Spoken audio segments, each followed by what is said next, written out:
Good morning, all.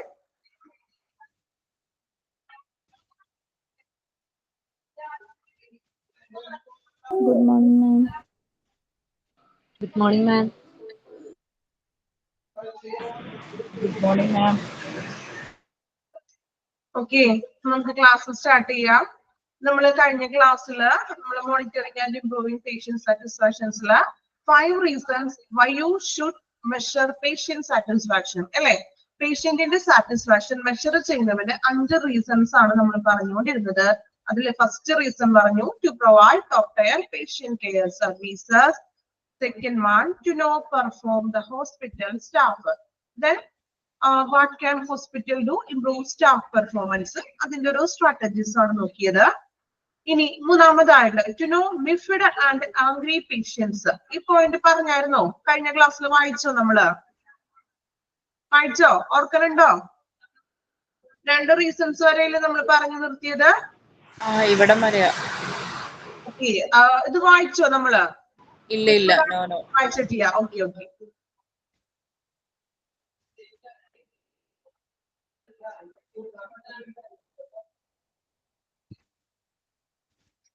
അപ്പൊ മൂന്നാമത്തെ reason ആണ്. 2 റീസൺ നമ്മൾ നോക്കി, അതിന്റെ സ്ട്രാറ്റജീസ്. ദെൻ അത് നമുക്ക് ഏതെല്ലാം രീതിയിൽ നമുക്കത് ഇംപ്രൂവ് ചെയ്യാൻ പറ്റും. അങ്ങനെ ഓരോ റീസണും 3 സ്റ്റെപ്പ് ആയിട്ടാണ് നമ്മൾ പഠിച്ചത്. പിന്നെ നെക്സ്റ്റ് നോക്കാം, to know miffed and angry patients. Miffed and angry patients. എന്താ മിഫ്ഡ് എന്ന് വെച്ചിട്ടുണ്ടെങ്കിൽ മിഫ്ഡ് ആംഗ്രി എന്ന് വെച്ചിട്ടുണ്ടെങ്കിൽ എന്താ? Angry patients. ആംഗ്രി പേഷ്യൻസ് എന്ന് പറയുന്നത് എന്താണ്? ആംഗ്രി പേഷ്യൻസ് ആംഗ്രി ഭയങ്കര ദേഷ്യപ്പെട്ട അല്ലെ, ഭയങ്കര എന്താ പറയാ, ഒരു റഫായിട്ട് പെരുമാറുന്ന തരത്തിലുള്ള പേഷ്യൻസ്. അപ്പൊ അങ്ങനെയുള്ള പേഷ്യൻസുകളും ഹോസ്പിറ്റലുകളിൽ വരും അല്ലെ. എല്ലാവരും ഒരേ സ്വഭാവക്കാരായിരിക്കണമെന്നില്ല അല്ലെ. അപ്പൊ to know miffed and angry patients. Miffed എന്ന് വെച്ചിട്ടുണ്ടെങ്കിൽ അതുപോലെ തന്നെ ദേഷ്യം അല്ലെങ്കിൽ ഒരു പിണക്കമുള്ള എന്നൊക്കെ ഒരു മീനിങ് ആണ് കേട്ടോ. രോഷാകുലർന്നാണെങ്കിൽ പറയാം. അങ്ങനെയുള്ള പേഷ്യൻസിനെ മനസ്സിലാക്കുക, അതാണ് മൂന്നാമത്തെ റീസൺ എന്ന് പറഞ്ഞിട്ടുണ്ടെങ്കിൽ. ഇനി നോക്കാം, every hospital needs a situation where they should deal with angry patients.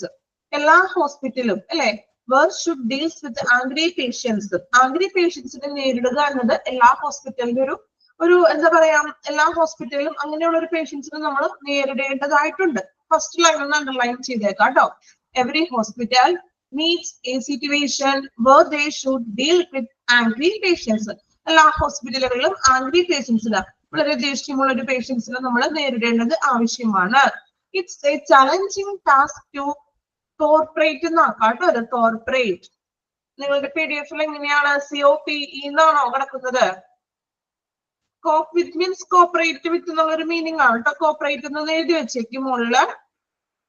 It's a challenging task to cooperate with such a patient and especially when they exhibit their frustration on hospital.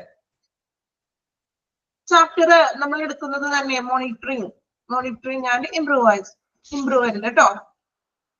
നോക്കാം, every hospital needs a situation where they should deal with an angry patients.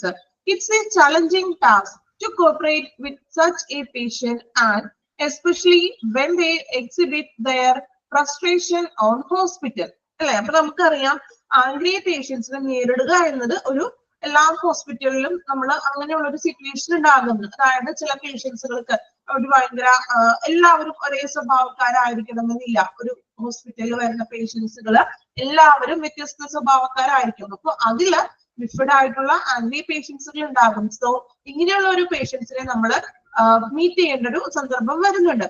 It is A challenging task to cooperate with such a patient and especially when they exhibit their frustration. എന്താ frustration എന്ന് വെച്ചിട്ടുണ്ടെങ്കിൽ ഭയങ്കര ഫ്രസ്ട്രേഷനിലാണെന്നൊക്കെ പറയും. എന്താ frustration meaning? Frustration നിരാശ അല്ലെ. ഭയങ്കര നമ്മള് ആകെ ഒരു എന്താ പറയാ, ഭയങ്കര ഗ്ലൂമി ആയിട്ടിരിക്കുന്ന ഒരു അവസ്ഥ, നിരാശ. എഴുതി വെച്ചോളൂ മലയാളത്തില്. അപ്പൊ ആംഗ്രി പേഷ്യൻസിനെ നേരിടുക എന്നുള്ളത് നമുക്ക് എന്താണ്, ഒരു ഹോസ്പിറ്റലിനെ സംബന്ധിച്ചിട്ട് അതൊരു ചലഞ്ചിങ് ആണെന്ന്, ഒരു വെല്ലുവിളിയാണ് അല്ലെ. ദെൻ അത് അവര് ഹോസ്പിറ്റലില് ദയർ ഫ്രസ്ട്രേഷൻ ഓൺ ഹോസ്പിറ്റൽ, അവര് നിരാശ പ്രകടിപ്പിച്ചിരിക്കുമ്പോ അവരിപ്പോ എന്തെങ്കിലും ചിലപ്പോ അവരുടെ അസുഖത്തിന്റെ എന്തെങ്കിലും കാര്യങ്ങൾ ഓർത്തിട്ടായിരിക്കാം അവർക്ക് ദേഷ്യവും അവർക്ക് നിരാശയും അല്ലെ. ചിലവർക്ക് നമുക്ക് എന്തെങ്കിലും മാർഗമായിട്ടുള്ള അസുഖങ്ങൾ ഇതൊക്കെ വരുമ്പോൾ വളരെ നിരാശനായി പോകും അല്ലെ. ആ ഒരു വ്യക്തി വളരെയധികം അപ്സെറ്റ് ആയി പോകും. സോ അങ്ങനെയുള്ള ഒരു സിറ്റുവേഷൻസിൽ ആ പേഷ്യൻസിനെ നേരിടുക എന്ന് പറഞ്ഞിട്ടുണ്ടെങ്കിൽ അതൊരു വലിയ വെല്ലുവിളിയാണ്. Patient can be upset because of various reasons. അല്ലെ, പേഷ്യൻസിന് ഇതുപോലെ ആംഗ്രി ആവാൻ അല്ലെങ്കിൽ അപ്സെറ്റ് ആവാനായിട്ട് ഒത്തിരി റീസൺസ് ഉണ്ടെന്ന്. എന്തൊക്കെയാണ് റീസൺസ് എന്നാണ് ഈ പറയുന്നത്, ഒന്ന് അണ്ടർലൈൻ ചെയ്ത് പോകാം കേട്ടോ. Patient can be upset because of various reasons such as delay in appointments. അപ്പോയിന്റ്മെന്റ്സുകൾ ഡിലേ വരുത്തുമ്പോൾ അല്ലെ, ഇപ്പൊ നമ്മള് ഹോസ്പിറ്റലിൽ പോയിരുന്നു കുറെ നേരം രാവിലെ തുടങ്ങി ഉച്ച വരെ എടുത്തിട്ട് നമ്മളുടെ നമ്പർ വിളിച്ചിട്ടില്ല എങ്കിൽ നമ്മളുടെ അവസ്ഥ എന്തായിരിക്കും? ഹാപ്പി ആയിരിക്കും നിങ്ങള്? ഇരുന്നിരുന്ന് മതിയായി, ചിലപ്പോൾ ഇരിക്കാനായിട്ട് ചെയർ പോലും ഉണ്ടാവില്ല, ക്യൂ നിന്ന് നമ്മുടെ കാല് കഴിച്ചിട്ടുണ്ടാവും. ഉച്ച വരെയൊക്കെ നമ്മൾ നിൽക്കുമ്പോ എന്തായിരിക്കും നിങ്ങളുടെ ഒരു അവസ്ഥ? നിങ്ങളുടെ ഫീലിംഗ് എന്താണ്? അപ്പൊ വളരെ ഹാപ്പി ആയിരിക്കോ? ആണോ? വെയിറ്റിംഗ് ടൈം കുറേ ഒരുപാട് നേരം നിങ്ങൾ അപ്പോയിന്റ്മെന്റിന് വേണ്ടി കാത്തിരിക്കുമ്പോ അല്ലെ, നമ്മൾ അത്യാവശ്യം അപ്സെറ്റ് ആകും അല്ലെ. Then long patient waiting times, കുറെ നേരം നമ്മൾ വെയിറ്റ് ചെയ്ത് നിൽക്കുന്നത്. റോങ് ഡയഗ്നോസിസ് ആൻഡ് ട്രീറ്റ്മെന്റ്, തെറ്റായിട്ടുള്ള ടെസ്റ്റുകൾ, അതായത് ടെസ്റ്റ് റിസൾട്ടിൽ എന്തെങ്കിലും പ്രശ്നങ്ങളൊക്കെ വന്നു, അതുപോലെ തന്നെ ട്രീറ്റ്മെന്റ് നമുക്ക് തന്നെ ഒരു സാറ്റിസ്ഫാക്ഷൻ തോന്നാത്ത രീതിയിലുള്ള ഒരു ചികിത്സ. Then absence of quality care, ഹോസ്പിറ്റലിലുള്ള ഭയങ്കര ക്വാളിറ്റി, അതായത് എന്തെങ്കിലും ഫെസിലിറ്റികളൊക്കെ വളരെ മോശപ്പെട്ടു വരുന്നൊരവസ്ഥ. ആൻഡ് ലോട്ട് മോർ, അങ്ങനെ ഒത്തിരി പ്രശ്നങ്ങളുണ്ട് ഒരു പേഷ്യന്റ് അപ്സെറ്റ് ആകാനായിട്ട് അല്ലെ. ഒത്തിരി റീസൺസ് ആണ് പറയുന്നത്. Then hospital don't their issue, hospital don't address their issue, they might even face legal threat from patients. ഇനി അപ്പോ പേഷ്യൻസിന്റെ ഇത്തരത്തിലുള്ള പ്രശ്നങ്ങളെ ഹോസ്പിറ്റൽ മാനിച്ചില്ല എങ്കിൽ അവരെന്ത് ചെയ്യും? ലീഗലായിട്ട് മൂവ് ചെയ്യുന്നു. അതായത് എന്തെങ്കിലും കംപ്ലൈന്റ്സും കാര്യങ്ങളൊക്കെ ആയിട്ട് പേഷ്യന്റ് മുന്നോട്ട് പോകും, അവരുടെ പ്രശ്നങ്ങൾ നമ്മൾ പരിഹരിച്ചില്ല എങ്കിൽ. Hospital can disregard such situation, so it's better to learn how to cooperate with the patients. As a care provider, hospitals need to realize the warning signs and control situation before it gets worsened. Worsened എന്ന് വെച്ചിട്ടുണ്ടെങ്കിൽ എന്താണ്? worsened, പേഷ്യൻസിന്റെ പ്രശ്നം വഷളാവുക, അതായത് പേഷ്യൻസിന്റെ പ്രശ്നങ്ങൾ കൂടി വഷളാകുന്നതിന് മുൻപായിട്ട് തന്നെ നമ്മൾ എന്ത് ചെയ്യണം അല്ലെ? നമ്മളെ പേഷ്യൻസിന്റെ പ്രശ്നങ്ങൾ വഷളാകുന്നതിന് മുൻപ് തന്നെ അവരുടെ ചോദ്യങ്ങൾ, അവർക്ക് എന്തെങ്കിലും പ്രോബ്ലം ഉണ്ടെങ്കിൽ ആ പ്രോബ്ലങ്ങളെ തിരിച്ചറിഞ്ഞുകൊണ്ട് അതിനൊരു സൊല്യൂഷൻസ് നമ്മൾ ഹോസ്പിറ്റലിന്റെ ഭാഗത്ത് നിന്ന് കൊടുക്കണം. അങ്ങനെ നമ്മൾ കൊടുത്തില്ല എങ്കിൽ അവരെന്ത് ചെയ്യും? അവർ ലീഗലായിട്ട് മുന്നോട്ട് പോകുന്നു. അതായത് മറ്റെന്തെങ്കിലും കേസ് കൊടുക്കാനുണ്ടെങ്കിലോ അങ്ങനെ ലീഗലായിട്ട് ചിലപ്പോൾ PR അടുത്ത് പോയിട്ട് കംപ്ലൈന്റ്സ് കൊടുക്കും, അല്ലെങ്കിൽ കംപ്ലൈന്റ് ബോക്സിൽ പരാതി എഴുതിയിടും. Okay, then need to create best practice and follow them to handle angry patients അല്ലെ. അപ്പൊ അതുകൊണ്ട് എന്ത് ചെയ്യണം?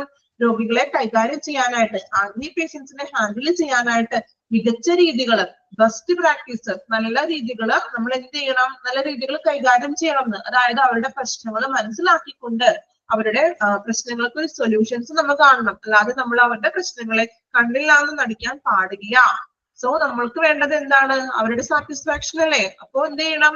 പേഷ്യൻസിന്റെ പ്രശ്നങ്ങൾ ഉണ്ടെങ്കിൽ അത് എന്താണെന്ന് തിരിച്ചറിഞ്ഞുകൊണ്ട് അതിനുള്ള ഒരു ഇംപ്രൂവ്മെന്റ്സ് ആണ് ഒരു ഹോസ്പിറ്റല് നൽകേണ്ടത്. ഇനി ചെയ്തില്ല എങ്കിൽ എന്ത് ചെയ്യും? പേഷ്യൻസ് ലീഗൽ ആയിട്ടുള്ള നടപടികൾ സ്വീകരിക്കും. അപ്പോ പേഷ്യൻസിന്റെ പ്രശ്നം വഷളാകുന്നതിന് മുൻപ് തന്നെയായിട്ട് എന്ത് വേണം? നമ്മൾ അതിന്റെ സൊല്യൂഷൻസ് അവർക്ക് നൽകിയിരിക്കണം. ക്ലിയർ ആയോ? സിമ്പിൾ ആണ് കേട്ടോ, വായിച്ചൊന്ന് മനസ്സിലാക്കാവുന്നുള്ളൂ. പറഞ്ഞത് ഓക്കെ ആണോ? മനസ്സിലായോ? ഓക്കെ, ദെൻ നമുക്കിനി അതിന്റെ ഇംപ്ലിമെന്റിങ് സ്ട്രാറ്റജീസ് ഒന്ന് നോക്കാം കേട്ടോ.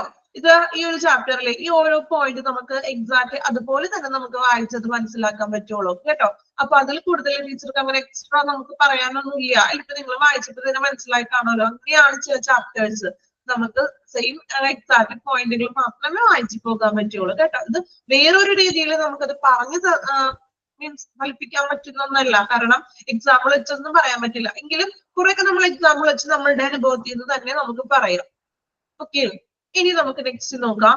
Implementing strategies to deal with angry patients. അപ്പൊ നമ്മൾ എങ്ങനെയാണ് ആംഗ്രി പേഷ്യൻസിനെ നേരിടേണ്ടതെന്നാണ് നമ്മൾ കഴിഞ്ഞ പാരഗ്രാഫിൽ വായിച്ചത്. ഇനി നമുക്ക് നോക്കാം ഇംപ്ലിമെന്റിംഗ് സ്ട്രാറ്റജീസ്. അതായത് നമുക്ക് എന്തൊക്കെ തന്ത്രങ്ങളാണ് നമുക്ക് ആംഗ്രി പേഷ്യൻസിന്റെ അടുത്ത് ചെയ്യാൻ പറ്റുന്നത്, എന്തെല്ലാം കാര്യങ്ങളാണെന്ന് 6 സ്റ്റെപ്പുകളായിട്ടാണ് തന്നിരിക്കുന്നത്. 6 സ്റ്റെപ്പുകളാണ്. നമുക്ക് നോക്കാം. ഫസ്റ്റ് സ്റ്റെപ്പ് ചെറുത്, വളരെ കുഞ്ഞതായിട്ടാണ് എഴുതിയിരിക്കുന്നത്, എങ്കിലും കുഴപ്പമില്ലല്ലോ, വായിക്കാൻ പറ്റുന്നില്ലേ? അത്യാവശ്യം വായിക്കാൻ പറ്റുമല്ലോ, കുഞ്ഞ് ഇതാണ് കേട്ടോ. നോക്കാം. First step 1. സ്റ്റെപ്പ് 1ൽ എന്താ പറയുന്നത് നോക്കാം.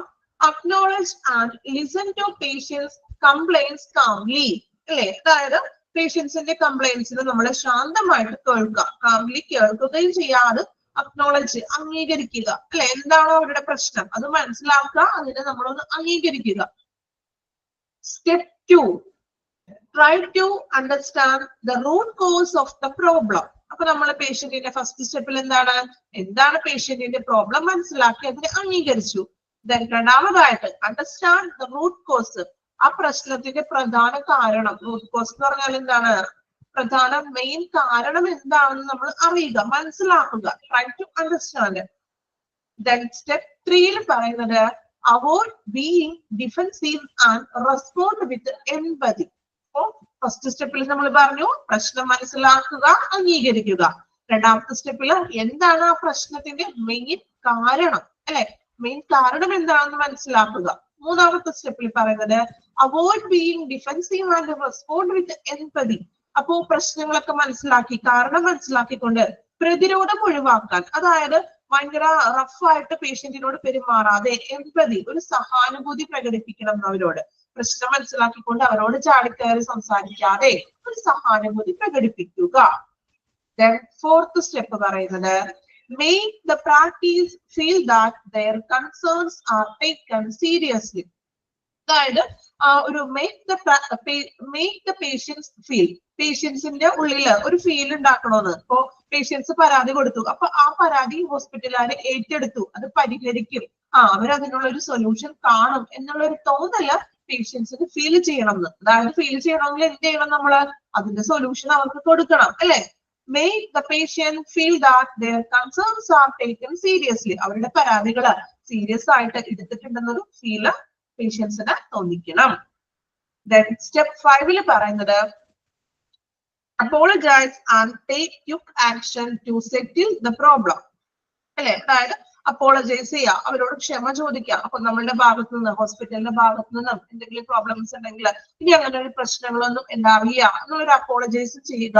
അതുപോലെ തന്നെ ക്വിക്ക് ആക്ഷൻ, അതിനായിട്ടുള്ള അപ്പൊ തന്നെ എന്ത് ചെയ്യാം, ആക്ഷൻ എടുക്കുക. ആ പ്രോബ്ലത്തിന് സെറ്റിൽ ചെയ്യാൻ വേണ്ടിയിട്ട് ആക്ഷൻ നടപടികൾ സ്വീകരിക്കുക. ഇനി സ്റ്റെപ്പ് 6ൽ പറയുന്നത് communicate clearly about what you can do about the situations. അല്ലെ, അതായത് ആ സാഹചര്യത്തെ കുറിച്ച് എന്ത് ചെയ്യാൻ കഴിയും എന്നുള്ളത്, ഹോസ്പിറ്റലിന്റെ ഭാഗത്തു നിന്ന് അവർക്ക് എന്ത് ചെയ്യാൻ കഴിയും എന്നതിനെ കുറിച്ചിട്ട് ഒരു ക്ലിയർ ആയിട്ടുള്ള ഒരു ആശയവിനിമയം പേഷ്യൻസിനോട് നടത്തുക. അതായത് ഇപ്പോ എന്തെങ്കിലും പേഷ്യൻസിന് ഒരു പ്രശ്നമാണ്, അപ്പോ ഞങ്ങൾ ഹോസ്പിറ്റലിന്റെ ഭാഗത്തു നിന്ന് നിങ്ങളുടെ പ്രശ്നത്തിന് നമുക്ക് ഇങ്ങനെ ഒരു മാർഗം സ്വീകരിക്കാം എന്നുള്ളൊരു ക്ലിയർ ആയിട്ടുള്ള ഒരു കമ്മ്യൂണിക്കേഷൻ പേഷ്യന്റുമായിട്ട് നടത്തുക. ഓക്കെ, അപ്പൊ 6 സ്റ്റെപ്പാണ് നമ്മൾ സ്ട്രാറ്റജീസിൽ പറയുന്നത്. ഫസ്റ്റ് വൺ പറഞ്ഞിട്ടുണ്ടെങ്കിൽ നമ്മൾ ഒരു പേഷ്യന്റിന്റെ പ്രശ്നത്തെ കേൾക്കുക, ദെൻ അതിനെ നമ്മൾ അക്നോളജ് ചെയ്യുക, അംഗീകരിക്കുക. സ്റ്റെപ്പ് 2ൽ പറയുന്നത് എന്താണ് അതിന്റെ റൂട്ട് കോസ്, അല്ലെ, ആ ഒരു പ്രശ്നത്തിന്റെ മെയിൻ കാരണം എന്താണെന്ന് കണ്ടുപിടിക്കുക.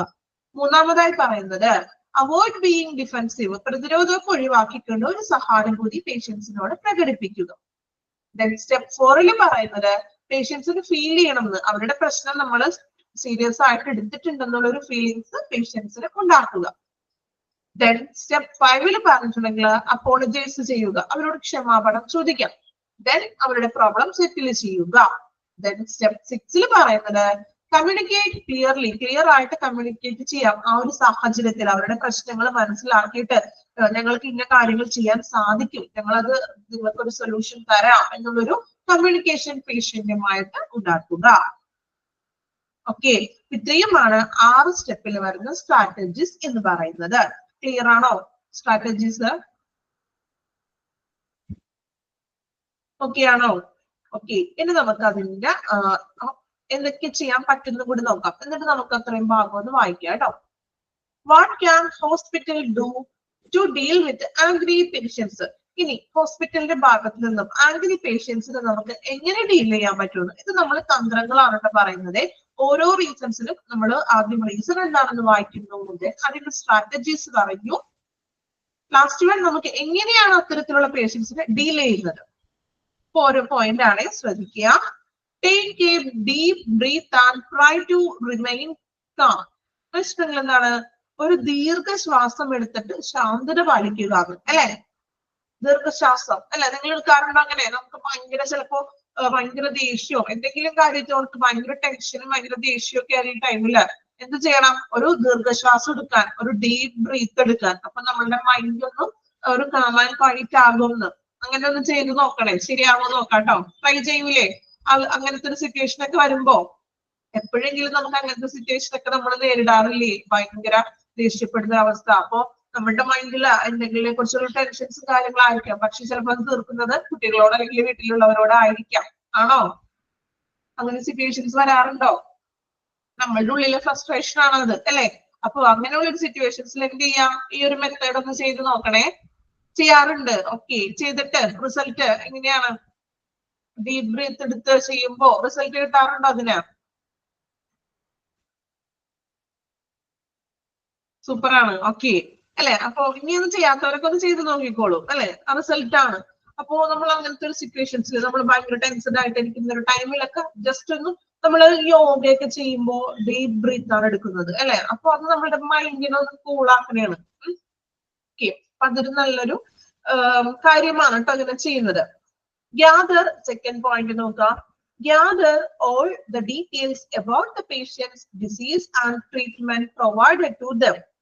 അല്ലെ, രോഗിയുടെ രോഗത്തെ കുറിച്ചും നൽകിയ ചികിത്സയെ കുറിച്ചിട്ടും കാര്യങ്ങളെല്ലാം ശേഖരിക്കണം. ഗ്യാദർ മീൻസ് ആ പേഷ്യൻസിന്റെ രോഗത്തെ കുറിച്ചും ചികിത്സയെ കുറിച്ചുള്ള ഡീറ്റെയിൽ ഒക്കെ നോക്കാം. അപ്പൊ എന്താണ് പേഷ്യൻസ്, ചിലപ്പോ അവരുടെ രോഗാവസ്ഥയെ കുറിച്ചിട്ട്. ഇപ്പൊ ചില പേഷ്യൻസിനൊക്കെ ഇങ്ങനെ രോഗമാണെന്നൊക്കെ അറിയുമ്പോ ഭയങ്കര എന്താ പറയാ ദേഷ്യമാണ്. അവർക്ക് എന്താണ് അവരുടെ മാനസികാവസ്ഥ എന്ന് പറയാൻ പറ്റില്ല. ചിലപ്പോ അങ്ങനെയും ആകാം. സോ അവരുടെ ഡിസീസസിനെ കുറിച്ചും രോഗത്തെ കുറിച്ചും അവരുടെ ട്രീറ്റ്മെന്റ്സിനെ കുറിച്ചൊക്കെ ഒരു ഇൻഫോർമേഷൻസ് കളക്ട് ചെയ്യാം. മൂന്നാമതായിട്ട് പറയുന്നത് spend quality time with patient to defective reason behind their outburst. എന്താ ഔട്ട്ബേസ്റ്റ് എന്ന് വെച്ചിട്ടുണ്ടെങ്കിൽ പൊട്ടിത്തെറിക്കുന്നതാണ്. പൊട്ടിത്തെറിക്കുന്ന വെച്ചിട്ടുണ്ടെങ്കിൽ എന്താ? ദേഷ്യപ്പെട്ട് പൊട്ടിത്തെറിക്കുന്ന ഒരു അവസ്ഥയില്ലേ? അതാണ് അവിടെ ഉദ്ദേശിക്കുന്നത്. അപ്പൊ എന്താണ്? പൊട്ടിത്തെറിക്ക് പിന്നിലെ കാരണങ്ങൾ എന്താണെന്നൊന്ന് കണ്ടെത്താൻ, അല്ലെ? അതായത് സ്പെൻഡ് ക്വാളിറ്റി ടൈം വിത്ത് പേഷ്യന്റിനോട് ഒരു കുറച്ച് സമയം ചെലവിടാൻ. അപ്പോ എന്താണ് ഇങ്ങനെ പൊട്ടിത്തെറിക്കാനുള്ള കാരണം എന്ന് ജസ്റ്റ് നമ്മൾ എന്താ പറയാ നൈസായിട്ട് ചോദിച്ച് മനസ്സിലാക്കാനൊക്കെ പറയും, അല്ലെ? ചെറിയതായിട്ട് അവരോട് ഇത്തിരി നേരം ഒന്ന് സംസാരിച്ചുകൊണ്ട് നമ്മൾ നൈസായിട്ട് കാര്യങ്ങളൊക്കെ ചോദിച്ചറിയാറില്ലേ? അതുപോലെ എന്ത് ചെയ്യാ? അവർക്ക് എന്താണ് പ്രശ്നം? ഇനിയിപ്പോ ചിലപ്പോ അവരുടെ അസുഖമായിരിക്കും. അപ്പൊ നമുക്കറിയില്ലല്ലോ, നമ്മൾക്ക് എന്താണ് റീസൺ എന്ന് അറിയില്ല. അപ്പൊ എന്ത് ചെയ്യാ? കുറച്ചു നേരം അവരോട് ചെലവഴിച്ചുകൊണ്ട് അവരുടെ ചിലപ്പോ എന്തെങ്കിലും വേറെ പേഴ്സണൽ പ്രോബ്ലംസ് ആയിരിക്കാം, അല്ലെങ്കിൽ അവരുടെ അസുഖത്തെ കുറിച്ചിട്ടുള്ള ടെൻഷൻസും കാര്യങ്ങളൊക്കെ ആയിരിക്കാം. അപ്പൊ അത് എന്താണെന്ന് കുറച്ചു നേരം അവരെ കൂടി ഒന്ന് സ്പെൻഡ് ചെയ്യാം. നമ്മൾ റീസൺസ് ഈ ഔട്ട് ബ്രസ്റ്റ് പൊട്ടിത്തെറിയുടെ കാരണം ഒന്ന് മനസ്സിലാക്കുക. ഇനി show empathy and try to solve their issue. Show empathy, ഒരു സഹാനുഭൂതി പ്രകടിപ്പിക്കുക അവരോടും അവരൊന്നാമത് ദേഷ്യപ്പെട്ടിരിക്കുന്നത്. അതിന്റെ ഇടയിൽ കൂടി പോയിട്ട് നമ്മളെ കൂടെ ദേഷ്യപ്പെട്ടാൽ എന്തായിരിക്കും അവസ്ഥ? സോ അവരോട് ഒരു എംപതി, സഹാനുഭൂതി പ്രകടിപ്പിക്കുക. ദെൻ അവരുടെ പ്രശ്നം എന്താണെന്ന് അറിഞ്ഞിട്ട് അതൊന്ന് സോൾവ് ചെയ്യാൻ ശ്രമിക്കുക.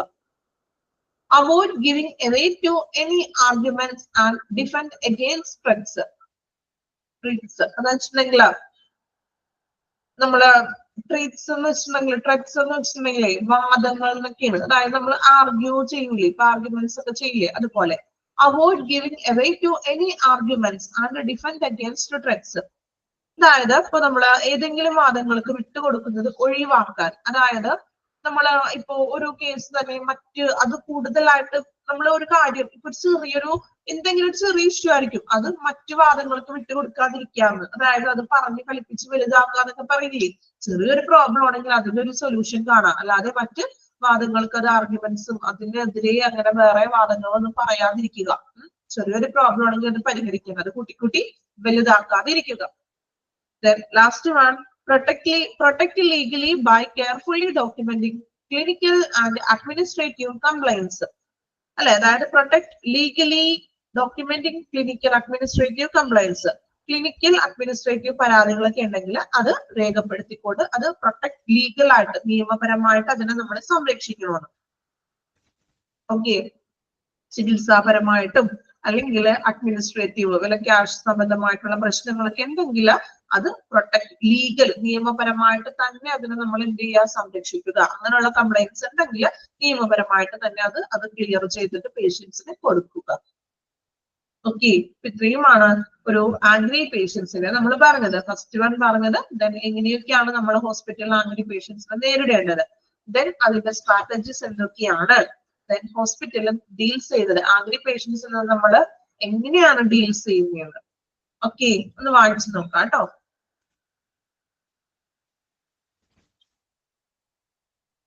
വായിക്കുമ്പോ എപ്പോഴും പറയുന്നത് പോലെ മനസ്സിലാക്കി വായിച്ചു പോകാം കേട്ടോ. സിമ്പിൾ ആണ്, നിങ്ങൾക്ക് വായിച്ചാൽ മനസ്സിലാക്കാൻ പറ്റുന്ന സെക്ഷൻ ആണ്, വലിയ ബുദ്ധിമുട്ടൊന്നുമില്ല കേട്ടോ. വായിച്ചു നോക്കാം.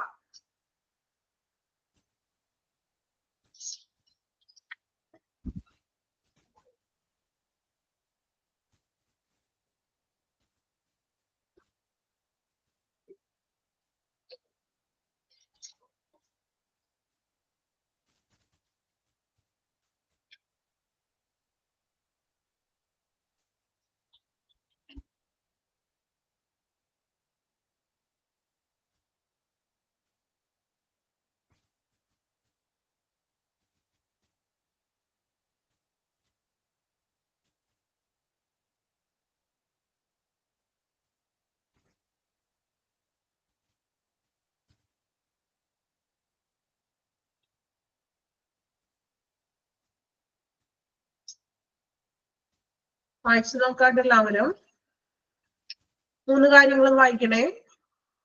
സ്ട്രാറ്റജീസും ദെൻ ആംഗ്രി പേഷ്യൻസിനെ ഡീൽ ചെയ്യുന്നത് കേട്ടോ.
കംപ്ലീറ്റ് ചെയ്തോ?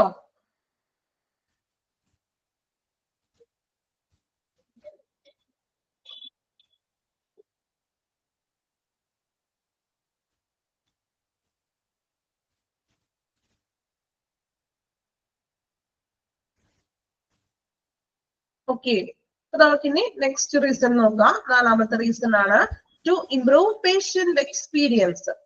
പേഷ്യന്റിന്റെ എക്സ്പീരിയൻസിനെ നമുക്ക് ഇംപ്രൂവ് ചെയ്യിക്കാം. അതാണ് 4ാമത്തെ റീസൺ. നോക്കാം. Most doctors spend a short span of time in which they want to complete various tasks from catching up with patients.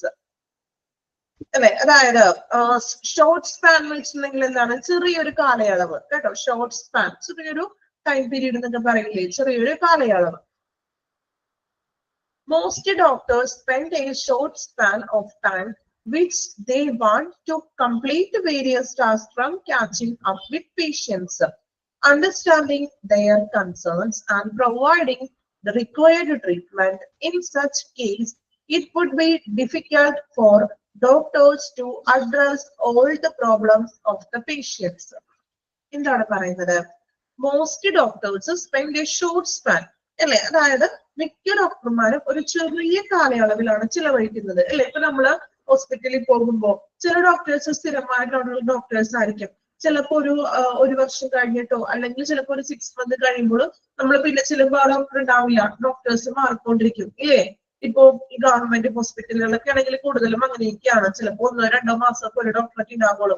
അത് കഴിയുമ്പോൾ തന്നെ ഡോക്ടർ വേറെ സ്ഥലത്തേക്ക് മാറും അല്ലെ. അങ്ങനെയാണോ? എക്സ്പീരിയൻസ് ഉണ്ടോ? നമ്മള് ഒരു ഡോക്ടറെ കണ്ട് നമുക്ക് ആ ഒരു ഡോക്ടറിന്റെ ട്രീറ്റ്മെന്റ്സും കാര്യങ്ങളൊക്കെ ഓക്കെ ആയി, നമ്മൾ അതില് ആ ഒരു ഡോക്ടറിന്റെ ട്രീറ്റ്മെന്റ്സിൽ സാറ്റിസ്ഫൈഡ് ആയി വരുമ്പോഴേക്കും ചിലപ്പോൾ ആ ഡോക്ടർ അവിടെ നിന്ന് മാറിയിരിക്കും.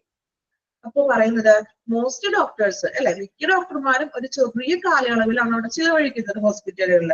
സോ രോഗികളുമായിട്ട് നമ്മൾ ഇടപെടുമ്പോൾ അല്ലെ, catch up with patients, understanding their concerns അല്ലെ, രോഗികളുമായിട്ട് ഇടപെടലുകൾ, അതുപോലെ തന്നെ ആശങ്കകൾ മനസ്സിലാക്കുക. കൺസേൺ എന്ന് വെച്ചിട്ടുണ്ടെങ്കിൽ ആശങ്കകൾ, രോഗികളെ കുറിച്ചിട്ട് അല്ലെങ്കിൽ അവരുടെ പ്രശ്നങ്ങൾ, ആശങ്കകൾ മനസ്സിലാക്കുക, ചികിത്സകൾ നൽകുക, ട്രീറ്റ്മെന്റ്സുകൾ റിക്വയർഡ്, ആവശ്യമായിട്ടുള്ള ട്രീറ്റ്മെന്റ്സുകൾ നൽകുക, എന്നിവയിൽ നിന്നും വിവിധ ജോലികൾ അങ്ങനെ പൂർത്തിയാക്കാനായിട്ട് ആഗ്രഹിക്കുന്നുണ്ട് ഡോക്ടേഴ്സ്.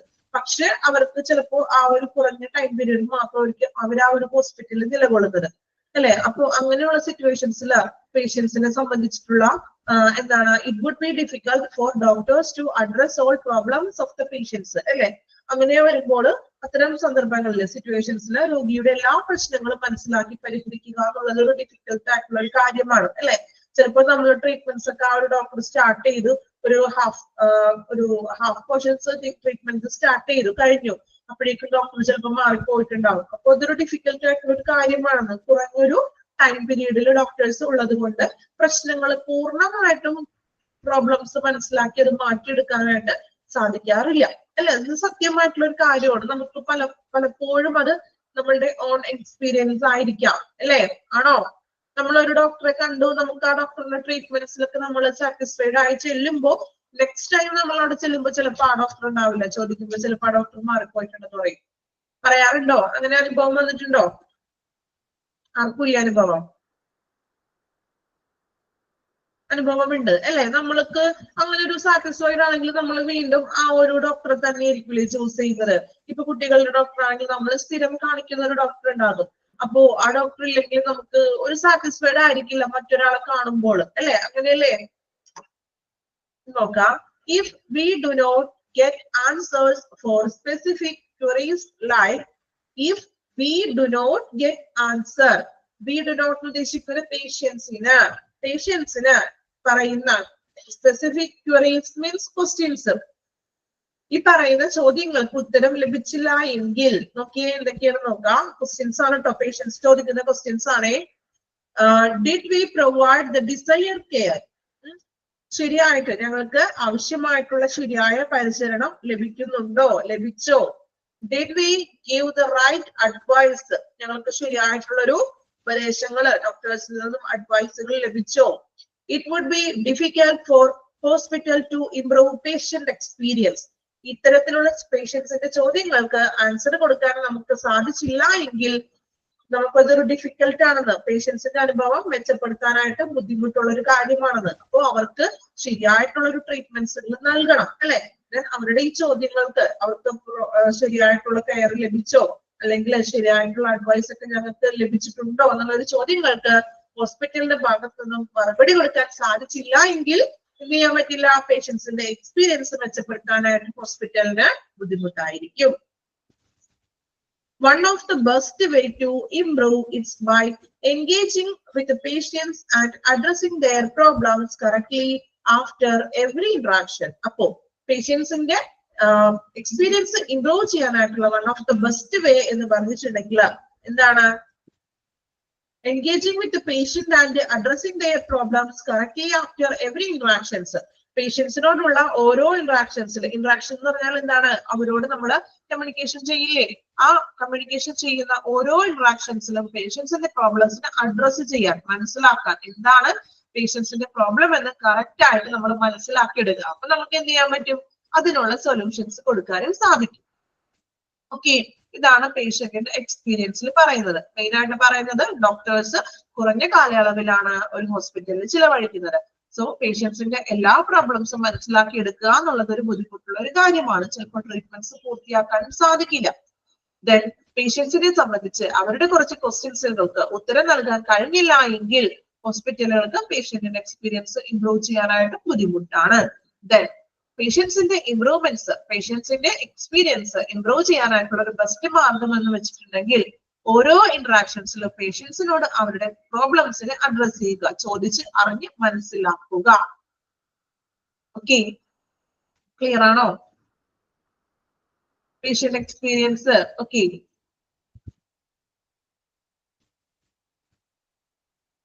ദെൻ ഇനി നമുക്ക് അതിന്റെ ഒരു പിരമിഡ് പോലെയാണ് കേട്ടോ. ഇവിടെ ഇംപ്ലിമെന്റ് സ്ട്രാറ്റജീസിക്ക് പകരം ഒരു പിരമിഡ് പോലെയാണ് തന്നിരിക്കുന്നത്. അതൊന്ന് കൃത്യമായിട്ടും ഈ പിക്ചർ പഠിക്കണം കേട്ടോ, ഇമ്പോർട്ടന്റ് ആണ്, മാർക്ക് ചെയ്ത് വെച്ചേക്കൂ.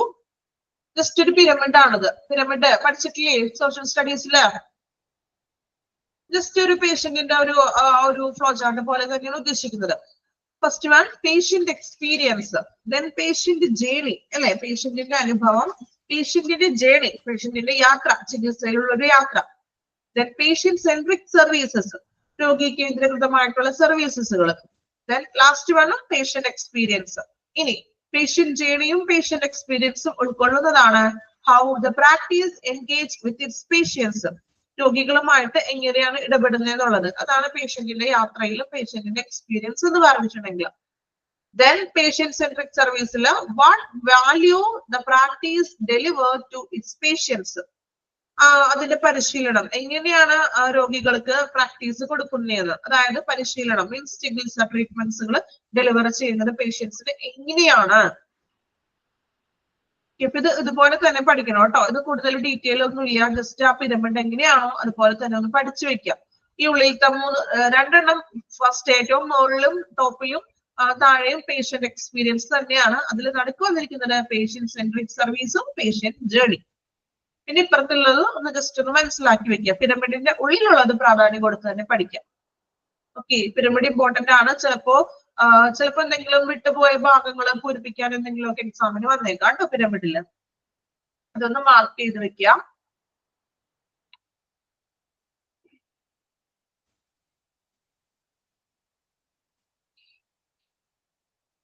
നെക്സ്റ്റ് നോക്കാം.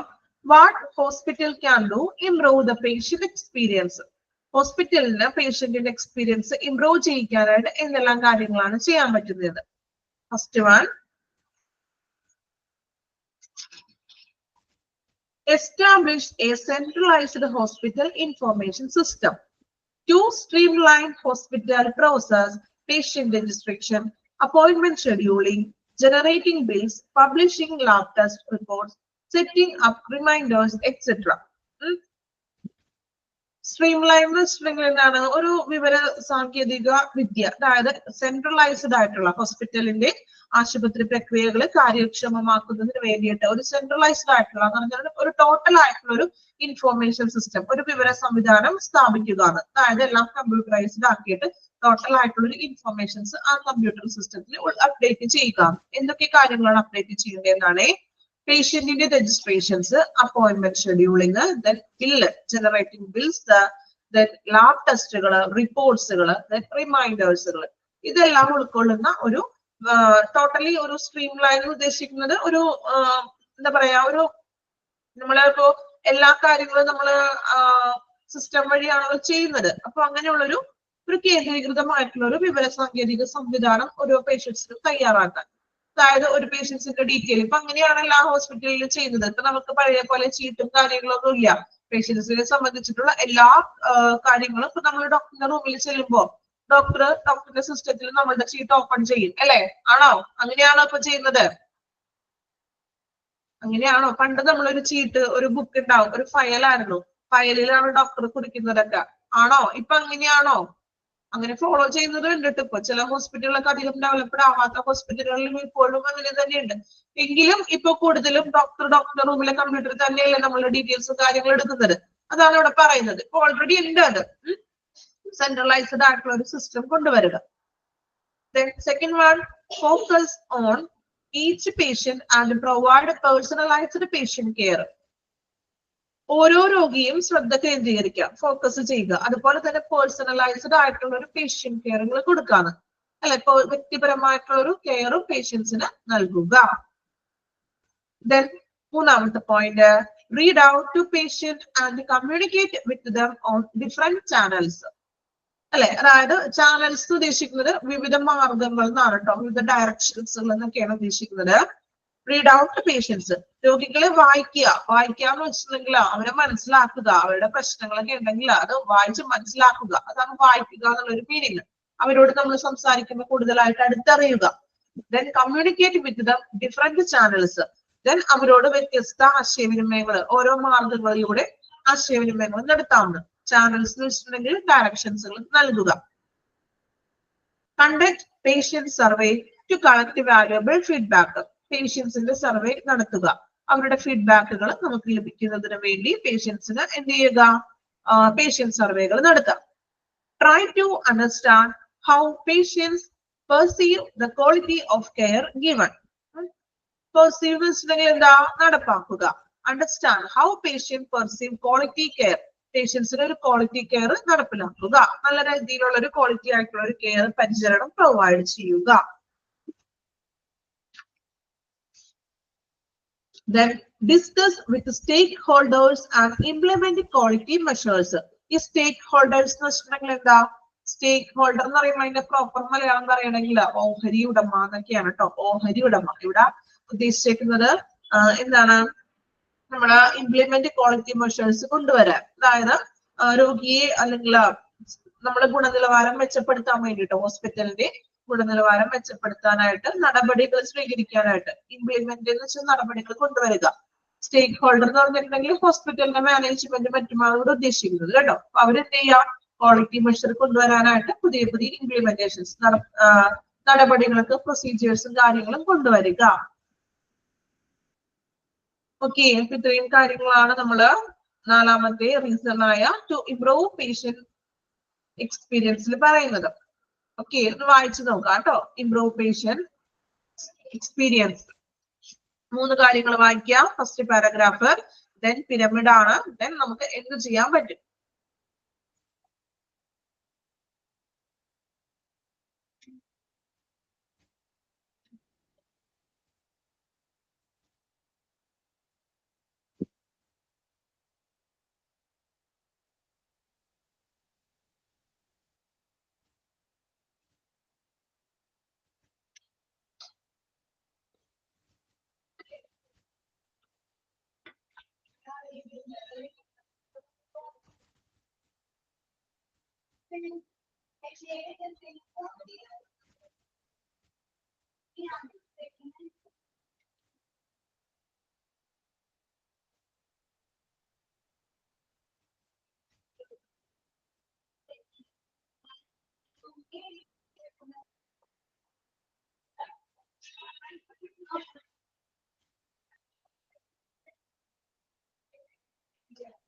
എക്സ്പീരിയൻസ് പിരമിഡ് പഠിച്ചു പോവുക കേട്ടോ, വായിക്കുമ്പോ തന്നെ ഒന്ന് പഠിച്ചു പോവുക കേട്ടോ. അത്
കംപ്ലീറ്റ് ചെയ്തോ, വായിച്ചെല്ലാവരും?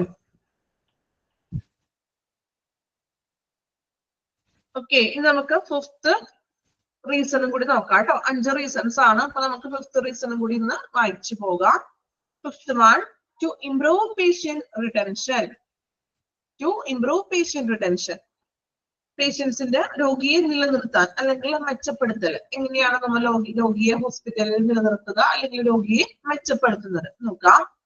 It's more cost effective to withhold old patients than to get new patients. It's more cost effective to withhold old patients than to get new patients. അതായത് പുതിയ രോഗികളെ ലഭിക്കുന്നതിന് വേണ്ടിയിട്ട് നമ്മള് പഴയ രോഗികളെ തടഞ്ഞു നിർത്തുക എന്നുള്ളത് ഒരു കോസ്റ്റ് ഇഫക്റ്റീവ് ആണെന്ന്. അതായത് അവർക്കൊരു പഴയ രോഗികളെ തടഞ്ഞു നിർത്തുക, അതായത് പുതിയ രോഗികളെ കൊണ്ടുവരാൻ വേണ്ടിയിട്ട്. ഇപ്പൊ നമ്മൾ പുതിയ രോഗികളെ കൊണ്ടുവരാൻ വേണ്ടിയിട്ട് പഴയ രോഗികളെ ഓൾറെഡി നമ്മുടെ ഹോസ്പിറ്റലിൽ തന്നെ നിലനിർത്തുക എന്നുള്ളത് കൂടുതൽ എഫക്റ്റീവ് ആണെന്ന്, ലാഭകരമാണെന്ന് നോക്കാം. Returning patient will result in greater ROI. Underline ചെയ്യാം, ROI, return on investment. Return on investment. അല്ലെ? അപ്പോ പുതിയ രോഗികളെ ലഭിക്കുന്നതിന് പഴയ രോഗികളെ തടഞ്ഞു നിർത്തുന്നത് കൂടുതൽ ലാഭകരമാണെന്ന്. അതായത് ഇപ്പൊ നമ്മൾ പറഞ്ഞില്ലേ, അതായത് ഇപ്പൊ നമ്മൾ ഒരു ഹോസ്പിറ്റലിലേക്ക് പോയി, ഇപ്പൊ നമുക്ക് അവിടുത്തെ ട്രീറ്റ്മെന്റ്സ് കാര്യങ്ങളൊക്കെ ഇഷ്ടപ്പെട്ടുവെങ്കിൽ നമ്മൾ വീണ്ടും ആ ഒരു ഹോസ്പിറ്റലിൽ തന്നെ വീണ്ടും നമ്മൾ ചെല്ലുള്ളൂ അല്ലെ? അപ്പോ അങ്ങനെയുള്ള ഒരു സിറ്റുവേഷൻസിൽ പഴയ രോഗികൾ അവിടെ വീണ്ടും അവർക്ക് കിട്ടുകയാണ്. അപ്പൊ ഇവരെ വെച്ചിട്ട് പുതിയ പേഷ്യൻസിനെ നമുക്ക് കിട്ടും അല്ലെ? നോക്കാം. Happy patients can be hospital best advocates. Happy ആയിട്ടുള്ള പേഷ്യൻസിന്, അതായത് സന്തുഷ്ടരായിട്ടുള്ള പേഷ്യൻസ് ഉണ്ടാവില്ലേ, എല്ലാ കാര്യങ്ങളിലും അവര് സാറ്റിസ്ഫൈഡ് ആയിരിക്കും. ട്രീറ്റ്മെന്റ്സിന്റെ ഭാഗത്തു നിന്നോ അല്ലെങ്കിൽ ക്വാളിറ്റി കെയർസിന്റെ ഭാഗത്തു നിന്നും സാറ്റിസ്ഫൈഡ് ആണെങ്കിൽ അവർക്ക് എന്താണ്, സന്തുഷ്ടരായ രോഗികൾക്ക് മികച്ച ഒരു അഡ്വക്കേറ്റ് ആകാൻ സാധിക്കുന്നത്. അതായത് നമുക്ക് എന്ത് ചെയ്യാൻ പറ്റും, they will keep coming back to opt for services and even suggest the hospital to their friends and family. ഈ ROI എന്ന് ഉദ്ദേശിക്കുന്നത് ഇൻവെസ്റ്റ്മെന്റ് ആണ് കേട്ടോ, പ്രോഫിറ്റബിൾ ആണെന്ന്. അതായത് കൂടുതൽ പ്രോഫിറ്റബിൾ ആണെന്ന്. ഈ പഴയ രോഗികൾ നമ്മുടെ ഹോസ്പിറ്റലിൽ നിലനിൽക്കുന്നത് നമുക്കൊരു ROI ആണ്, അതായത് ഇൻവെസ്റ്റ്മെന്റ് ആണ് ഹോസ്പിറ്റലിനെ സംബന്ധിച്ച്. ഈ പറഞ്ഞത് happy patients can be hospital best advocates അല്ലെ? ഹാപ്പി ആയിട്ടുള്ള പേഷ്യൻസിന് ഹോസ്പിറ്റലിന്റെ നല്ല അഡ്വക്കേറ്റ്സ് ആവാൻ സാധിക്കുന്നത്. അത് എന്താണെന്ന് വെച്ചിട്ടുണ്ടെങ്കിൽ ഹോസ്പിറ്റലിനെ കുറിച്ച് നമുക്ക് മറ്റുള്ളവരോട് പറഞ്ഞു കൊടുക്കാനും സാധിക്കുന്നു, advocates ആകാമെന്ന്. They will keep coming back to OPT എന്ന് തന്നെയാണോ കിടക്കുന്നത്? അതൊരു മിസ്റ്റേക്ക് ഉണ്ട് കേട്ടോ, നമുക്കത് തിരുത്താം. ടെക്സ്റ്റ് നോക്കിയിട്ട് അതൊന്ന് ക്ലാരിഫൈ ചെയ്യാം കേട്ടോ. For services and even suggest to the hospital അല്ലെ? അതായത് എന്താണ്, അവർക്ക് they will keep coming back എന്നായിരിക്കും കേട്ടോ. അത് BSc എന്നാണ്, to hospital എന്നായിരിക്കും ഉദ്ദേശിക്കുന്നത് കേട്ടോ. അതൊന്ന് ടെക്സ്റ്റ് ബുക്ക് നോക്കിയിട്ടൊന്ന് ക്ലിയർ ചെയ്യാവേ. Then അപ്പോ നമ്മള് ഹാപ്പി ആയിട്ടുള്ള ഒരു പേഷ്യൻസിന് നമുക്ക് സജസ്റ്റ് ചെയ്ത് കൊടുക്കാൻ പറ്റുന്നു. ഇപ്പൊ നിങ്ങളൊരു ഹോസ്പിറ്റലിൽ പോയി നിങ്ങൾ സാറ്റിസ്ഫൈഡ് ആണെങ്കിൽ നമ്മളുടെ ഫ്രണ്ട്സിനും ഫാമിലിക്കും ആ ഒരു ഹോസ്പിറ്റലും അല്ലെങ്കിൽ ആ ഒരു ഡോക്ടറെ സജസ്റ്റ് ചെയ്ത് ചെയ്യാറുണ്ടോ? അങ്ങനെ ഇപ്പൊ നിങ്ങൾക്കൊരു ഡോക്ടർക്ക് നല്ലൊരു അനുഭവം കിട്ടി, നല്ലൊരു ട്രീറ്റ്മെന്റ്സ് കാര്യങ്ങളൊക്കെ ലഭിച്ചുവെങ്കിൽ നമ്മൾ തീർച്ചയായിട്ടും സജസ്റ്റ് ചെയ്ത് കൊടുക്കും അല്ലെ? ആ ഒരു കാര്യമാണ് പറയുന്നത് കേട്ടോ. ഫ്രണ്ട്സിനും ഫാമിലിക്കും നമ്മൾ എന്ത് ചെയ്യുന്നു, ആ ഒരു ഹോസ്പിറ്റൽ സജസ്റ്റ് ചെയ്ത് കൊടുക്കും. Apart from providing quality care, employ some of the best patient procurement strategies to make the patient feel worth. അപ്പോ എന്താണ്, നല്ല സേവനങ്ങൾ തിരഞ്ഞെടുക്കാനും നമ്മൾ മറ്റു സുഹൃത്തിനും കാര്യങ്ങൾക്കൊക്കെ നമുക്ക് എന്ത് ചെയ്യാൻ പറ്റും, പങ്കുവെച്ച് കൊടുക്കാൻ പറ്റും അല്ലെ? നല്ല സേവനങ്ങളാണ് ആ ഹോസ്പിറ്റലിൽ നിന്ന് പറയാൻ പറ്റും. Then providing quality care, employ some of the best procurement. അതായത് നല്ലൊരു ക്വാളിറ്റി കെയർ ആ ഒരു പേഷ്യൻസിന് ലഭിക്കുന്നുണ്ടെങ്കിൽ ആ പേഷ്യൻസിന് അത് വർത്ത് ആണെന്ന് അല്ലെ? അതായത് നല്ലൊരു പേഷ്യൻസ് കെയറും അവർക്ക് ക്വാളിറ്റി കെയറും ഡോക്ടേഴ്സിന്റെ ഭാഗത്തു നിന്നും അല്ലെങ്കിൽ നഴ്സസിന്റെ ഭാഗത്തു നിന്നും എല്ലാ ഭാഗത്തു നിന്നും അവർക്ക് നല്ലൊരു കെയർ അവിടെ ലഭിച്ചു എങ്കിൽ അവർക്ക് തീർച്ചയായിട്ടും ചെയ്യാൻ പറ്റും, മറ്റുള്ളവർക്ക് സജസ്റ്റ് ചെയ്യാനും പറ്റും, അവർക്ക് തന്നെ വർത്താണ് അല്ലെ?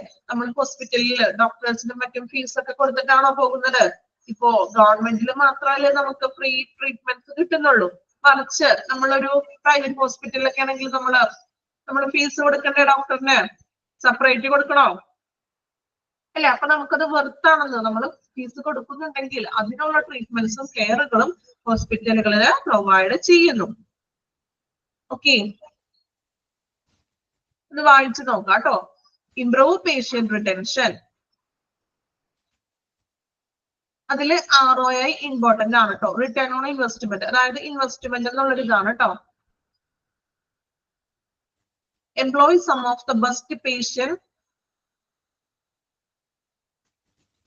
പ്രൊക്യൂർമെന്റ് എന്ന് വെച്ചിട്ടുണ്ടെങ്കിലേ ഒരു എന്താ പറയാ, പേഷ്യന്റിന്റെ സംഭരണം എന്നൊക്കെ ഉള്ളൊരു മീനിങ് ആണ് കേട്ടോ. അതായത് അവർക്ക് കൂടുതൽ വെർത്താണെന്ന്, പേഷ്യൻസിന് നല്ല കെയർ അവർക്ക് ലഭിക്കുന്നുണ്ടെങ്കിൽ അവർക്ക് അത് വെർത്തായിരിക്കും അല്ലെ. ആ പാരഗ്രാഫ് ഒന്ന് വായിച്ചു നോക്കുക. അതിൽ ROI അടയാളപ്പെടുത്തുക കേട്ടോ. ഇമ്പോർട്ടന്റ് ആണ് റിട്ടേൺ ഓൺ ഇൻവെസ്റ്റ്മെന്റ്.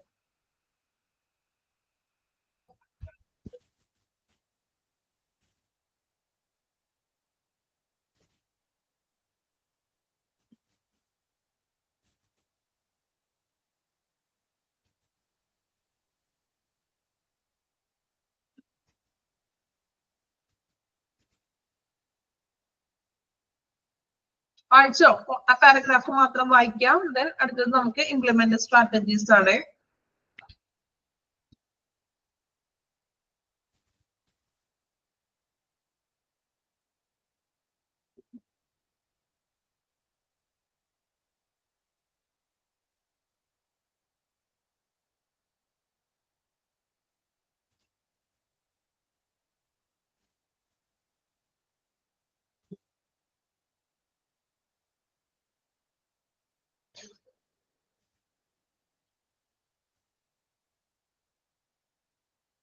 നെക്സ്റ്റ് നോക്കാം. Implementing patient retention strategies to improve patient experience.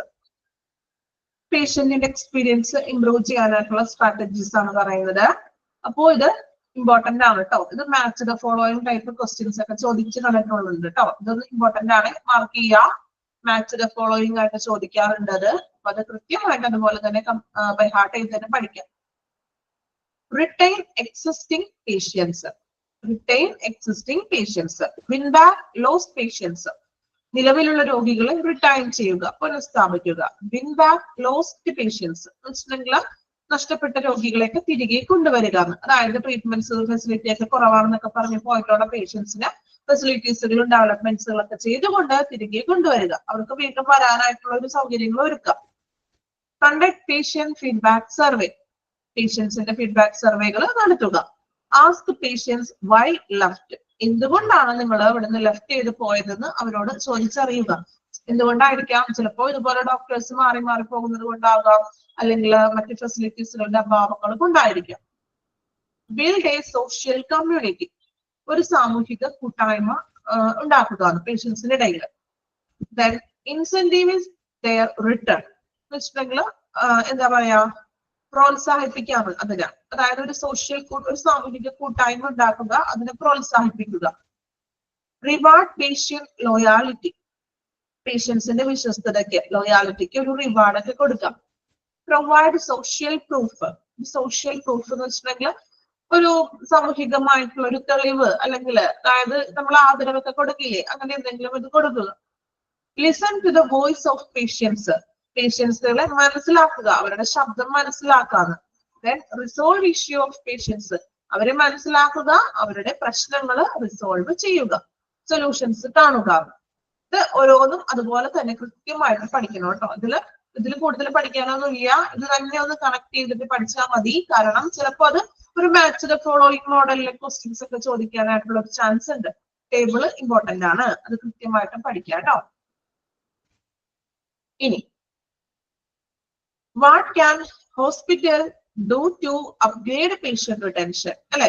ഇനി എന്തെല്ലാം കാര്യങ്ങളാണ് പേഷ്യൻസിന്റെ റിട്ടൻഷൻ, പേഷ്യൻസിനെ നമുക്ക് അവിടെ നിലനിർത്താനായിട്ട് എന്തെല്ലാം കാര്യങ്ങൾ ചെയ്യാൻ സാധിക്കുന്നതാണ് നെക്സ്റ്റ് പറയുന്നത് പോയിന്റ് ആണ്. നോക്കാം. Generate A comfortable and inviting atmosphere in the hospital. ഹോസ്പിറ്റലുകളിൽ ഒരു ജനറേറ്റ് ചെയ്യാന്ന് വെച്ചിട്ടുണ്ടെങ്കിൽ എന്താണ് മീൻസ് നടപ്പിലാക്കാന്ന്, ഒരു കംഫോർട്ടബിൾ ആയിട്ടുള്ള നല്ലൊരു അറ്റ്മോസ്ഫിയർ ഹോസ്പിറ്റലുകളിൽ കൊണ്ടുവരിക. Then intimate the patient in advice about the treatment procedure. ചികിത്സാ നടപടിക്രമങ്ങളെ കുറിച്ചിട്ട് ഒരു ഇന്റിമേറ്റ് ആയിട്ടുള്ള ഒരു ഉപദേശങ്ങൾ അഡ്വക്കേറ്റ്സ് നൽകുക പേഷ്യൻസിന്. Then excel patients expectations and provide the best treatment. പേഷ്യന്റിന്റെ എക്സ്പെക്ടേഷൻ പോലെ തന്നെ അവർക്ക് നല്ലൊരു ട്രീറ്റ്മെന്റ്സ് പ്രൊവൈഡ് ചെയ്ത് കൊടുക്കുക. Conduct follow up surveys after the visit. വിസിറ്റിന് ശേഷം അവർക്ക് ഒരു ഫോളോ അപ്പ് സർവേസുകൾ നൽകുക. Instruct and inform the patients. രോഗികളെ ഉപദേശിക്കണം അല്ലെ, ഉപദേശിക്കേണ്ട സമയത്ത് ഇൻസ്ട്രക്ഷൻസ് കൊടുക്കുക. ദെൻ അവര് ഇൻഫോർമേഷൻസുകൾ കൊടുക്കുക. അവർക്ക് അറിവില്ലാത്ത കാര്യങ്ങളൊക്കെ ഉണ്ടാകും, അങ്ങനെയുള്ള കാര്യങ്ങൾക്ക് ഇൻഫോർമേഷൻസും പേഷ്യൻസിന് നൽകുക. ഓക്കെ, ഒന്ന് വായിച്ചു നോക്കാം കേട്ടോ. 5ാമത്തെ റീസൺ ആണ് ഇപ്പൊ നമ്മൾ പറഞ്ഞത്. ജസ്റ്റ് ഒന്ന് വായിച്ച് മനസ്സിലാക്കുക. To improve patient retention.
വായിച്ചുള്ളവരും ഇംപ്ലിമെന്റിംഗ് ഇമ്പോർട്ടന്റ് ആണ് കേട്ടോ. മാച്ച് ദ ഫോളോയിങ് ചോദിക്കാറുണ്ട്.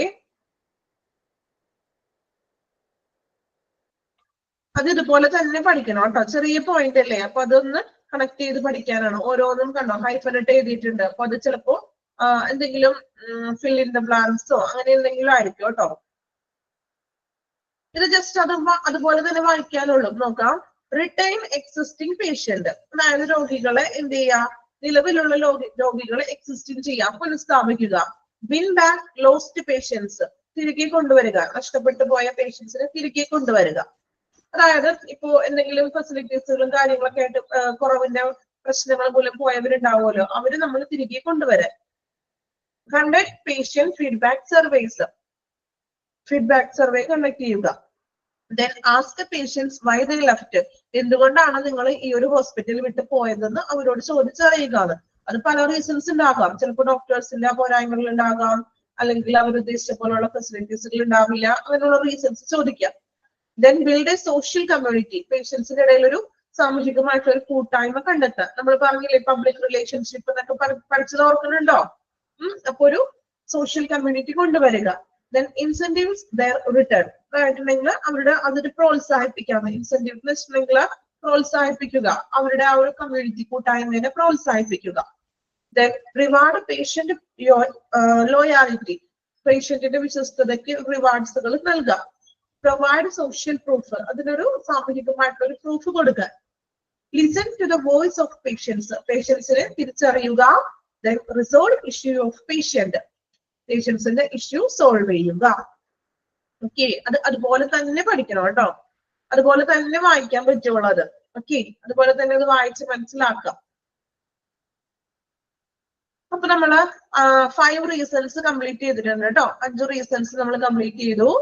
അപ്പൊ അതിന് ഇംപ്ലിമെന്റിംഗ് സ്ട്രാറ്റജീസ് അപ്പൊ അതിനകത്ത് പഠിക്കാനുണ്ട്. അപ്പൊ നിങ്ങൾ കൃത്യമായിട്ട് പഠിച്ചു പോവുക കേട്ടോ. ഇപ്പോ നമുക്കറിയാം തേർഡ് ഫോർത്ത് മൊഡ്യൂളിലെല്ലാം കുറച്ച് ലെങ്തി ആയിട്ടുള്ള ചാപ്റ്റേഴ്സ് ആണ്. ഇത് നിങ്ങൾക്ക് തന്നെ ബോറിംഗ് ആണെന്ന് എനിക്ക് പറയാറുണ്ട്. അപ്പോ അത് കൃത്യമായിട്ട് പഠിക്കാം. അപ്പൊ തന്നെ നമുക്ക് ലാസ്റ്റ് ഒരു എന്താ പറയാ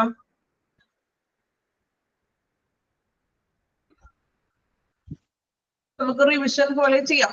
ഇമ്പോർട്ടന്റ് ആയിട്ടുള്ള ക്വസ്റ്റ്യൻസുകൾ പറഞ്ഞു തരാം കേട്ടോ. അപ്പൊ നെക്സ്റ്റ് ക്ലാസ്സിൽ നോക്കട്ടെ ടൈം കിട്ടുന്നത് പോലെ ഇപ്പൊ നമ്മൾ 5 റീസണിൽ നിന്നുള്ള ഇമ്പോർട്ടൻസ് ക്വസ്റ്റ്യൻസ് വേണമെങ്കിൽ പ്രിപ്പയർ ചെയ്യാം. ഓക്കെ, ക്വസ്റ്റ്യൻസ് മാത്രം പോരെ, ആൻസർ നിങ്ങൾ തന്നെ കണ്ടുപിടിച്ച് പഠിക്കുമല്ലോ. ആണോ? പഠിച്ചോളൂല്ലേ? അത് നിങ്ങളുടെ ഡ്യൂട്ടിയാണ്. ഓക്കെ, ഇമ്പോർട്ടന്റ് ആയിട്ടുള്ള ക്വസ്റ്റ്യൻസ് പോലെ നമുക്ക് നോക്കാം കേട്ടോ. 5 റീസണിൽ നിന്നുള്ള ചെറിയ ഇമ്പോർട്ടന്റ് ആയിട്ടുള്ള ക്വസ്റ്റ്യൻസ് നമുക്ക് നെക്സ്റ്റ് ക്ലാസ്സിൽ നോക്കാം. ഓക്കെ, ഇപ്പൊ നമ്മൾ 5 റീസൺസ് എടുത്തിട്ടുണ്ട്. ഇനി നെക്സ്റ്റ് ക്ലാസ്സിൽ അടുത്ത സെക്ഷനിലേക്കാണ് നമ്മൾ പോകുന്നത്. ഓക്കെ, എങ്ങനെയുണ്ടായിരുന്നോ? എടുത്തത് ക്ലിയർ ആണോ? വായിച്ചത് ഫോളോ ചെയ്യാൻ പറ്റുന്നുണ്ടോ? നമ്മുടെ പോർഷൻ അങ്ങനെയാണ് കേട്ടോ, ചാപ്റ്റർ അങ്ങനെയാണ്. നമുക്ക് വേറൊരു രീതിയിൽ അതിനെ പറയാൻ പറ്റില്ല. അപ്പൊ മാക്സിമം ഇച്ചിരി ബോറിങ്ങും കാര്യങ്ങളൊക്കെ ഉണ്ടാകാം, എങ്കിലും നമുക്ക് പഠിക്കാതെ പറ്റില്ല. ഓക്കെ, എടുത്തത് നല്ലപോലെ വായിക്കാം. 1-2 പ്രാവശ്യം നിങ്ങൾ തന്നെ വായിച്ച് മനസ്സിലാക്കേണ്ട ഭാഗങ്ങളാണ് കേട്ടോ. കാരണം മെഡിക്കൽ ടേമുകളോ കാര്യങ്ങളോ ഒന്നും വരുന്നില്ല, പക്ഷെ നമ്മൾ തന്നെ കോമൺ ആയിട്ടുള്ള കാര്യങ്ങളാണ്. അപ്പൊ അത് നമ്മൾ സ്വയം ചിലപ്പോൾ ഒരു പ്രാവശ്യം വായിച്ചാൽ മനസ്സിലാകില്ല, 1-2 വട്ടം വായിച്ച് മനസ്സിലാക്കുക. ഓക്കെ, അപ്പൊ നെക്സ്റ്റ് ക്ലാസ്സിൽ നമുക്ക് അടുത്ത ഭാഗത്തേക്ക് പോകാം. Okay, thank you all.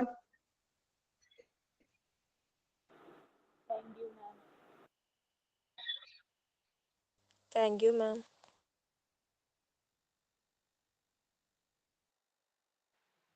Thank you, ma'am.